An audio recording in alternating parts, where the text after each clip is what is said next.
સ્થાનિક રાજકારણમાં શબ્દોની સીમા ક્યાં સુધી તૂટી શકે? એક જાહેર પ્રતિનિધિની ભાષા કેટલી નીચી જઈ શકે?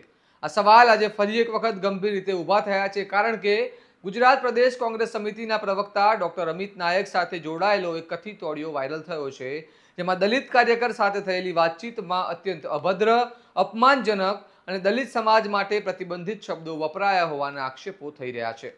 આવો વિગતે વાત કરીએ સમગ્ર મામલા વિશે આ અહેવાલમાં. નમસ્કાર, હું ચિરાગ વર્ષાબેન, આપ જોઈ રહ્યા છો સ્વમાન. આ વાયરલ ઓડિયોમાં જે ભાષા સાંભળવા મળે છે તે માત્ર રાજકીય વિવાદ નથી, પરંતુ સમાજના એક વર્ગ સામે સીધી અપમાનજનક માનસિકતા દર્શાવતી હોય તેવું લાગી રહ્યું છે. દલિત સમાજ માટે વપરાયેલા શબ્દો માત્ર વ્યક્તિગત ગુસ્સો ન ગણી શકાય, પરંતુ તે બંધારણની ભાવનાને ઠેસ પહોંચાડે છે અને સવાલ ઊભો કરે છે કે શું આ પ્રકારની માનસિકતા ધરાવતા લોકો સમાજને નેતૃત્વ આપી શકે?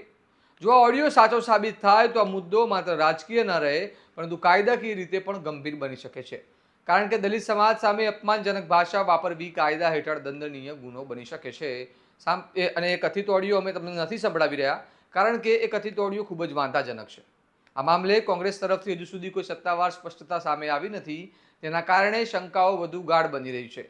શું આ અવાજ ખરેખર ડોક્ટર અમિત નાયકનો જ છે? જો છે તો પક્ષ તેની સામે શું કાર્યવાહી કરશે, અને જો નહીં તો પછી આ પ્રકારના ઓડિયો કોણ અને શા માટે વાયરલ કરી રહ્યું છે?